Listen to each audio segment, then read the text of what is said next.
கொச்சி தனுஷ்கோடி தேசிய நெடுஞ்சாலை கூம்பன்பாறை சாந்திவனம் அருகே விபத்துக்கள் தொடர்கதையாக மாறி வருகின்றன. வியாழக்கிழமை இரவு மூணாறிலிருந்து வந்த சுற்றுலா பயணிகள் வாகனம் இங்கு விபத்தில் சிக்கியது.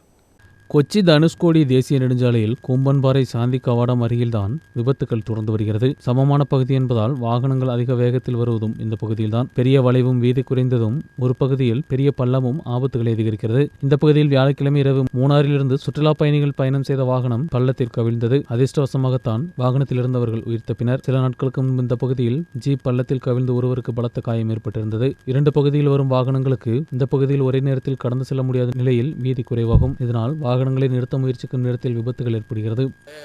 കൊച്ചി ധനുഷ്കോടി ദേശീയപാതയായ അടിമാലിക്ക് സമീപം പൊതുമശാനത്തിൻ്റെ അടുത്ത് ശാന്തി കവാടത്തിൻ്റെ അടുത്ത് ആ വളവിൽ തുടർച്ചയായിട്ട് വാഹനങ്ങൾ അപകടത്തിൽപ്പെടുകയാണ്. രാത്രി വഴിയറിയാണ്ട് വന്ന ഡ്രൈവർമാരും മൂന്നാറിൽ സന്ദർശനം കഴിഞ്ഞ് വന്ന വിനോദസഞ്ചാരികളും ഒക്കെ തുടർച്ചയായിട്ട് ആ വളവിൽ വലിയ അപകടങ്ങൾ അവിടെ വരാൻ സാധ്യതയുണ്ട്.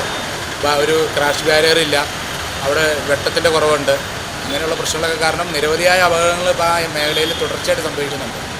അപ്പോൾ അതിനെതിരെ അവിടെ എന്തെങ്കിലും ഒരു സൂചനാ ബോർഡ് പോലും ഇല്ല. അപ്പോൾ ഒരു ക്രാഷ് ബാരിയർ സ്ഥാപിക്കുകയോ അധികാരികളുടെ അടിയന്തരമായ ശ്രദ്ധ അവിടെ പതിഞ്ഞില്ലെങ്കിൽ വൻ അപകടങ്ങൾക്ക് വഴിയൊരുക്കുന്ന കാര്യത്തിൽ സംശയമില്ല. மூணாருக்கு சுற்றுலா பயணிகள் அதிகமாக வரும் இந்த நேரத்தில் ஆபத்துகளை தவிர்ப்பதற்கான நடவடிக்கை எடுக்க வேண்டும் என்ற கோரிக்கையும் எழுந்துள்ளது. தற்காலிகமாக இந்த பகுதியில் தடுப்பு சுவரோ அல்லது கிராஷ் பேரியர்களோ வைத்தால் விபத்துகளை குறைக்கலாம். அதனுடன் ஆபத்துக்கான வளைவு முன்னில் உள்ளதாகவும் வேகத்தை குறைத்து முன் செல்வதற்கான முன்னறிவிப்பு போர்டு வைக்க வேண்டும் என்றும் இந்த பகுதியில் கோரிக்கை எழுந்துள்ளது. News bureau, Adimali.